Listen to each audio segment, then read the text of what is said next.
On May 7, 1915, the RMS Lusitania was torpedoed by U-20 off the coast of Ireland near the old-headed Kinsale Lighthouse. For 20 minutes, the world was turned upside down for the 1,960 passengers that were on board her at the time. And at the end, 1,196 passengers will end up losing their lives. Among them are the 128 Americans that died in the waters, causing great international outcry and controversy regarding to German submarine warfare. The next day, Bernhard Dernberg spoke out and said the Lusitania carried contrabands of war and because she was classified as an auxiliary cruiser, thus causing Germany having a right to destroy her regardless of the lives on board. This would not sit well with the public eye as anti-German riots broke out. Throughout the next day, newspapers and stories dominated the front pages, with editors calling the attacks barbaric and murder, and even struck down on the United States whether they should remain neutral or enter the war, with some arguing that the attack violated American neutrality rights. Near the end of May, the Imperial Government of Germany issued a statement responding to the sinkings of the Lusitania, stating that regard first to the cases of American steamers Cushing and Gulflight, that the U.S. Embassy already had been informed that it's far from the German government to have any intention of ordering attacks by submarines or flyers on neutral vessels in the zone, stating that if any neutral vessels came to grief through German submarines during the past few months, it is a question of isolated exceptional cases which are traceable to the misuse of flags by the British government in connection. This was something the Lusitania did under Captain Daniel Dow's command. While the statement by Germany is long, the Imperial government pointed out that on Lusitania's last trip, and as on earlier occasions, had Canadian troops and munitions on board. No less than 5,400 cases of ammunition destined to the destruction of German soldiers, and that they acted on self-defense, whether it seeks to protecting lives of its soldiers, and that Cunard Line should have been aware of the dangers to which passengers on board the Lusitania were exposed to. While on paper, the Imperial government holds the facts recited to be sufficient importance to recommend to a careful examination by the American government, and that Germany begs to reserve a final statement of its position with regard to the demands made in connection with the sinking of the Lusitania until a reply is received from the U.S. government.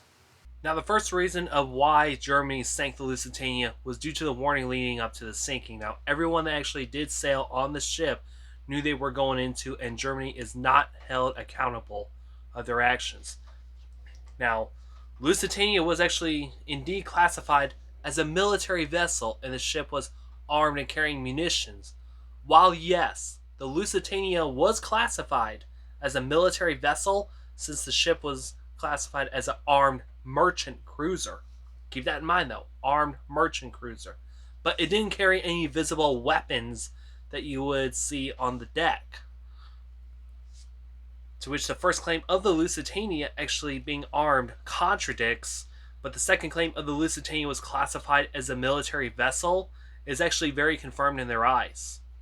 Now, when Germany claimed the Lusitania was carrying munitions, this is not a false claim. This is actually real. They actually had evidence that the ship carried munitions, and although technically the munitions they referred to were actually small arms munitions.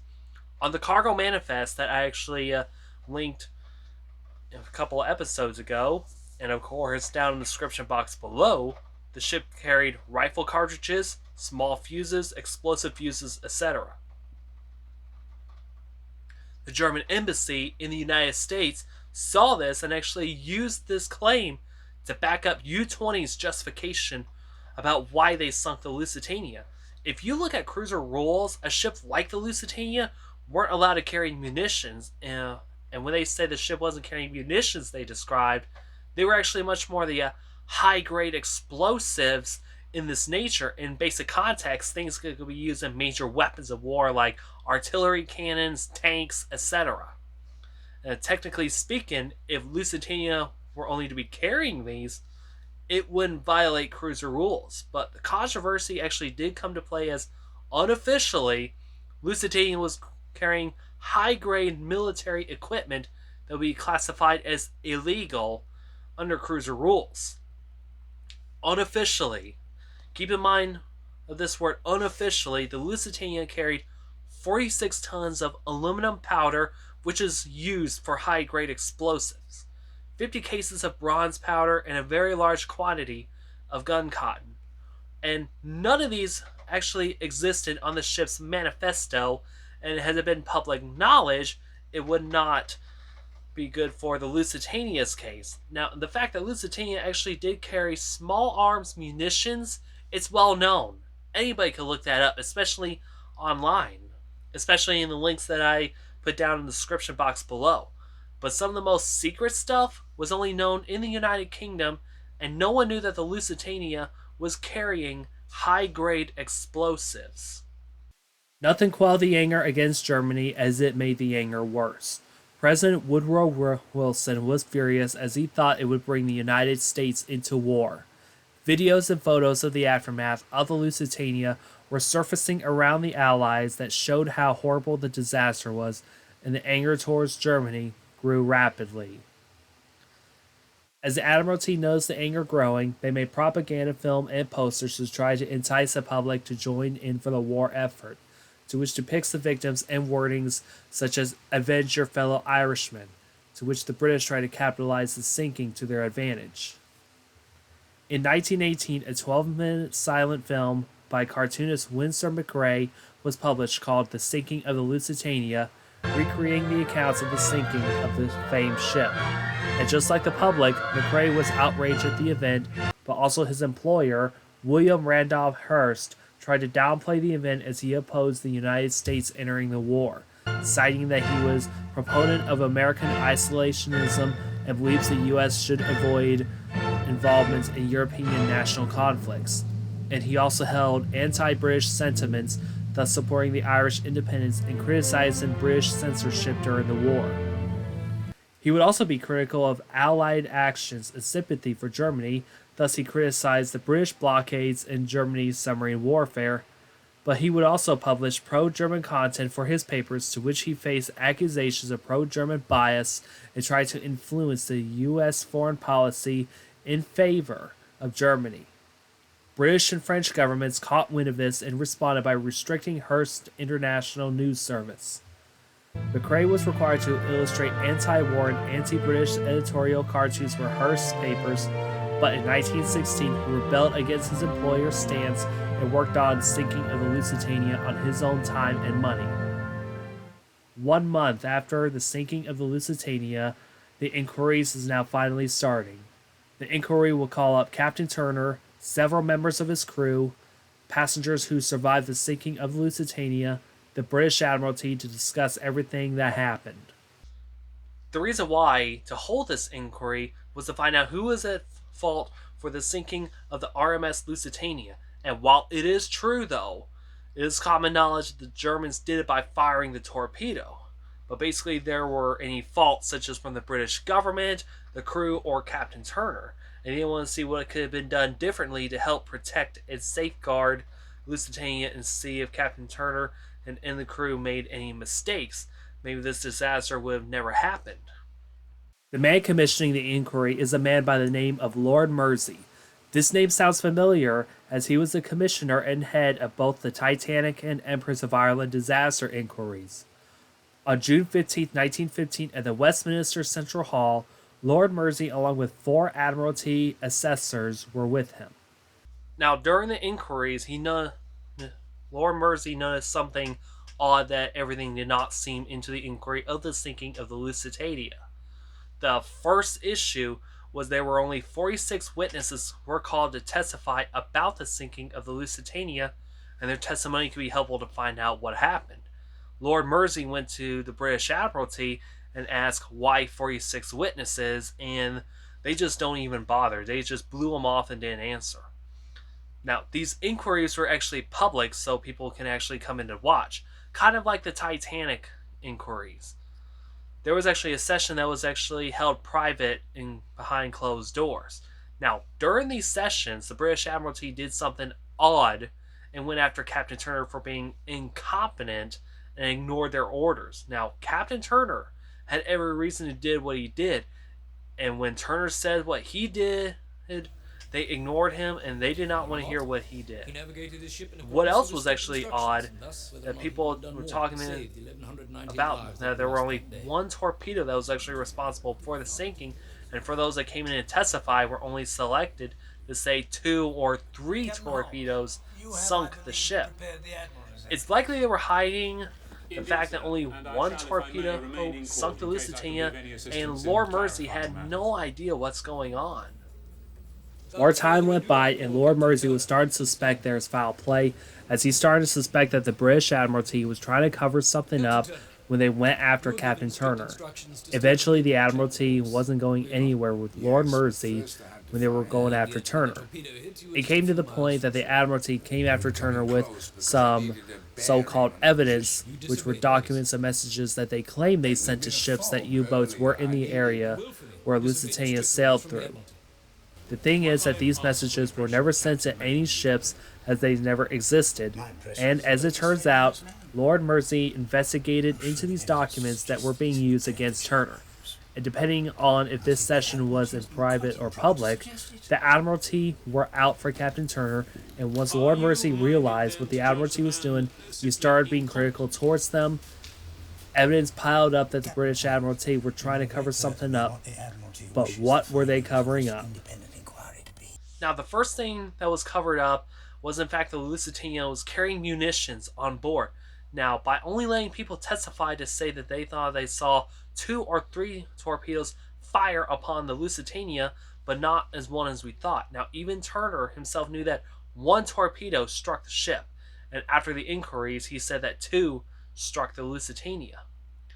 Now, to reason to sell the story that 2 or 3 torpedoes struck the Lusitania and not 1 like what happened, there were some concerns that her illegal munitions cargo may have exploded when the single torpedo struck the Lusitania, and just for this they sold the story that 2 or 3 torpedoes struck the Lusitania. Another is called Room 40.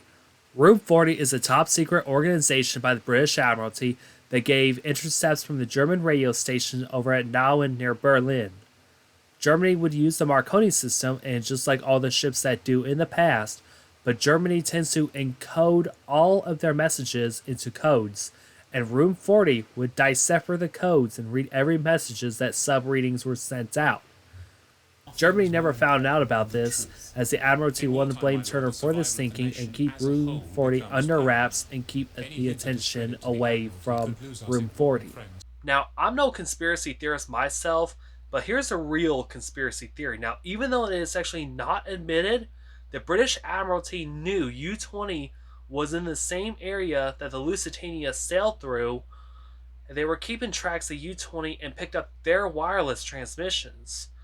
The day before Lusitania crossed paths, U-20 sank 3 ships that were in Lusitania's path, and the Admiralty knew about it, but no messages weren't sent. Turner had no idea. And the day before the sinking, the head of Cunard found out about it and pleaded with the Admiralty to divert the Lusitania around U-20 was and have them divert northbound than southbound. Because of the plead from the head of Cunard, the Admiralty sent a message to the Lusitania, but although this message wasn't clear, but it was very cryptic, that was very unhelpful. The message basically said there are U-boats ahead of you and behind you. Unfortunately, this message also didn't tell where the attack was and never told the Lusitania to take the northbound routes than south. This wasn't made public knowledge, and because of all this, maybe, just maybe, they want to put the Lusitania at risk. But why? Now, if you look at all of the evidence, they were attempting to use the sinking of the Lusitania to pull the United States into the war. Winston Churchill even said in a letter, "We must attract neutral shipping into the shore of Great Britain as a way to entice the United States to enter the war with Germany." Now, it wasn't one claim though.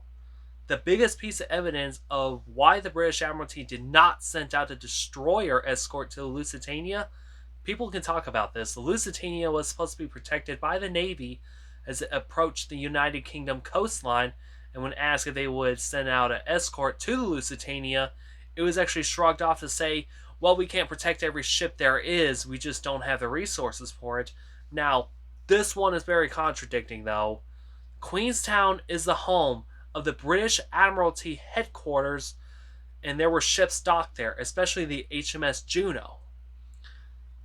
The naval base is a home to where merchant ships can actually rendezvous with the Navy ships. The biggest contradiction to this statement is that the HMS Juno that was stationed at Queenstown at the time frame. The ship was heading back to Queenstown, and when the Lusitania was sank afterwards, the Juno was about to pull out of the pier before being sent a recall order, as discussed previously. Now the question is, did the British Admiralty wanted to intentionally sink the Lusitania? And when you factor everything that was actually talked about in this documentary, while it is very uncertain, something was very shady. Now, the long answer for the British Admiralty wanted the Lusitania to sink intentionally, this answer is possibly no. But they did allow the Lusitania to sail into the United Kingdom coastline much more exposed, and the exposure of the ship allowed the Lusitania to be a vulnerable, wide-open target all around at sea. They also want to drag the United States into the First World War. While I'm actually not a conspiracy theorist, and when you study all the sinking of the Lusitania, it's very hard to look at this and not think that there's a conspiracy going on, and this sinking is very controversial, and even to this day, people actually still question. On July 17th of 1915, the Mersey Inquiry Report was published and was read at the Houses of Parliament, concluding that the ship's sinking was caused by a German submarine's torpedo attack, thus condemning the acts as a violation of international laws and conventions, and Lord Mersey would clear Captain William Turner and the Cunard Line of any blame, solely putting the responsibility of the German government for the attack. At the end, Lord Mersey actually resigned because he wanted nothing to do with this inquiry and headed up, especially with all the shady business, and said the Lusitania inquiry was a complete sham. And you know it is real bad when the head of the inquiry resigns, and I cannot blame him for this. And in the aftermath, all faults were pointed to Germany, and the Lusitania inquiry was closed. Captain William Turner and the British Admiralty were cleared of any wrongdoings in the whole affair. The blame was actually put on Germany as they fired the torpedo at the ship. While the Lusitania sinking was not the main reason of the United States getting involved in the war, it wouldn't be up until 1917 that the United States will get involved due to a different reason. Captain William Turner, despite being scapegoated, was clear of any wrongdoings after the Lusitania disaster inquiry. He would later command the HMT Ivernia, which would be Carpathia's sister ship, and on January 1st in 1917, the ship was torpedoed by a German U-boat UB-47 as the ship was carrying 2,400 British troops.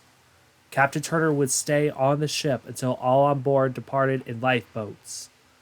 This would be Turner's final command on a vessel and would be reassigned to a desk job. It wouldn't be until November of 1919 that Turner finally retired, telling his wife Mabel, "All I want now is a quiet life."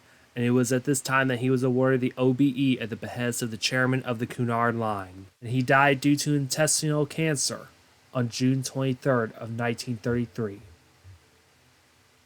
Captain Walter Schwieger continued his tear with U-20, torpedoing the RMS Hesperian in September of 1915, to which was carrying a victim of the Lusitania disaster. Torpedoed and sank the SS Simric, ironically a full year and a day later after the Lusitania sank. U-20 would be grounded on November 4th of 1916 and destroyed by her crew. His next command would be SMU-88, and on September 5th of 1917, the sub struck a British mine and sank in the North Sea. Schwieger would be among those who died, a fitting end to one of the most ruthless submariners. U-20's conning tower was removed and placed at the front lawn of the Strands Museum St. George Thorsmini, and the deck gun was removed by the Danish Navy and was made unserviceable and kept in storage for 80 years. At the conclusion of the First World War, the Hamburg American Line also dealt a bad blow of their own. They were forced to hand over all three of their three-funnel flagship fleet. This included the Imperator, the Vaterland, and the Bismarck herself.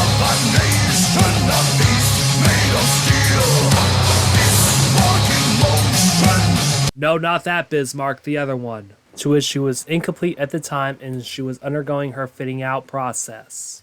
The Imperator was handed over to the Cunard Line and was later renamed the Berengaria, named after the English Queen Berengaria of Navarre. The ship stood out as Cunard's flagship and served a long career, but due to electrical fires by aging wires, the ship was scrapped in 1938 and she didn't see completion until 1946, 1 year after World War II ended. Winston Churchill, who was the First Lord of the Admiralty at the time of the sinking, played a role in not only of the sinking of the Lusitania, but also in the Dardanelles campaign or the Gallipoli campaign. The Dardanelles campaign was a large, unsuccessful Allied military campaign during World War I and was a combination of naval and military effort to aim at the Dardanelles Straits and capturing Constantinople, Turkey, to which is now present-day Istanbul. The campaign was a huge military failure as it highlights the important challenges of naval operations in confined waters and the effectiveness of the Ottoman defenses. This would be brutal on casualties on both sides of the war. It would also be one of the most significant impact on Winston Churchill's political career, as he was heavily criticized and was forced to resign from the British government, and it also damaged his political standings. The United States of America would eventually join the First World War on April 6, 1917, 2 years after the sinking of the RMS Lusitania. They not only joined the war due to the fact of the unrestricted submarine warfare is commenced once again by Germany, but due to a telegram that was sent from Germany to Mexico of plans to take back the lost territory Mexico lost years ago. This was intercepted by British intelligence Room 40, deciphered and decoded, and sent back to the United States. Woodrow Wilson asked Congress to declare a state of war on Germany, and Congress followed the president's request. For the assassination of Archduke Franz Ferdinand, all it took was one bullet from a Serb. For the sinking of the Lusitania, it took one torpedo from a German U-boat. And for the ending of World War I, it took 3 men and an order of ceasefire to be signed on the 11th hour of the 11th day of the 11th month inside a railway carriage. And World War I ceased on November 11th in 1918. At the end of the day, an estimated 40 million casualties on both sides. Today, the wreck of the Lusitania lies 11.5 nautical miles off the old head of Kinsale Island in the Celtic Sea. The ship lies on her starboard side at 30 degrees and 305 feet of water. And keep in mind, she's only 787 feet long.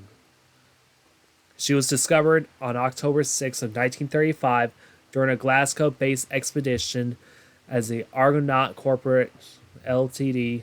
Was founded and the Ophir was used to search the ship. Jim Jarrett wore a Tritonia diving suit to explore the wreck at 93 meters. The wreck was owned by Greg Bemis, who acquired ownership for $1 in 1982 and was involved in numerous salvage expeditions and legal battles to access and explore the site. He has been subject to scrutiny and legal challenges.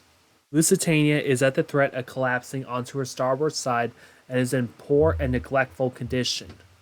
While this is unconfirmed, the wreck was depth charged by British destroyers as it was commonly mistaken to be a German U-boat. These attacks, along with salvage attempts, fishing nets, and the natural decay of the ship such as the location in the shallow waters, the tidal currents, and the fishing nets. This was noticeable in 1982 as 3 of her 4 propellers were removed, with one being at the Maritime Museum in Liverpool, another in Dallas, Texas, and the third one was melted down into golf clubs. And in 1993, Bemis went to Robert Ballard to explore the wreck, but it was found difficult as the fishing nets and unexploded depth charges posed as a huge threat. In 1995, the wreck of the Lusitania was declared as a heritage site under the National Monuments Act. And knowing how badly deteriorated the wreck is, It is the final resting spot of those that died on that fatal day 110 years ago. To this day, the wreck of the Lusitania is owned by a museum in Kinsale, Ireland. The Lusitania Museum and Signal Tower Museum of the Old Head of Kinsale opened in 2015, and the owner of the wreck lent various artifacts to house in the museum. In July of 2024, the British Department of Transportation issued a Marine Notice number 41, prohibiting vessels from any activities such as fishing or trawling. Lusitania is also protected under the Underwater Heritage Order, meaning that if anyone wants to visit the wreck site, they will have to get permission from the British government to hold a license. And keep in mind though, there have been diving accidents to the Lusitania, and regardless of its unconfirmed presence of World War I explosives, mixed gases must be used to reach the wreck site. It could be too late as the wreck is facing collapse, and as of 2025, on the 110th anniversary of the sinking, there is a race against the clock to recover as many artifacts as possible before nature claims her back. The tragic story of the RMS Lusitania is considered one of the deadliest disasters in war history, and possibly the second deadliest after the MV Wilhelm Gustloff, which sank in World War II in January of 1945. Its story shows how war can endanger lives at sea, and how one action can change the course of history and lives forever. Before I end off this part, I'd like to thank Cez and Jake from History Inside a Nutshell for helping support this documentary with their videos and the many stories on board the Lusitania. Feel free to check out the channel down in the description box below. Another pair I'd like to thank is both Russelloff and Ahsoka from the Historic Travels Discord server for supplying photos and videos of the Lusitania, and the cargo manifest from the Lusitania's final departure, which could be found down in the description box below. The biggest inspiration for this documentary came from both the ocean liner designs and the Historic Travels documentaries on the Lusitania. While both documentaries are spectacular, I felt like they both missed out on a lot of information that weren't mentioned, or some were wrong in both of their documentaries. But hey, I could give them a break for it though, so I figured bring those stories to life. Some of the sources I used, such as Dead Wake by Eric Lawson. Another is, even though it's fictional, Death on the Lusitania by R.L. Graham. Third is Ghost Liners by Robert Ballard and Rick Archbold. Fourth is copyrighted from the Imperial War Museum, which is Captain Walter Schwieger's war diary when he was in command of U-20. And also my favorite Lusitania books, The Unseen Lusitania by Eric Sonner and Lusitania, an Illustrated Biography, Volumes 1 and 2 by J. Kent Layton, Tad Fitch, Michael Poirier, Tom Linsky, Levi Rourke, and a foreword by Stuart Williams and Ken Marshall, respectively. At the time of this documentary is out. Volume 2 is out now at the time of this video being uploaded. The models that you saw in my hands came from Histobrick of their previous version of the Lusitania, the current model of the RMS Mauretania, and the newest version, the 2-in-1 model. Unfortunately, the model is out of stock at the time of this video upload, but the good news is that Print Hive 3D did a model of the Lusitania to both in-static and submersible models, to which is now available at his store. Check it out and tell him I sent you.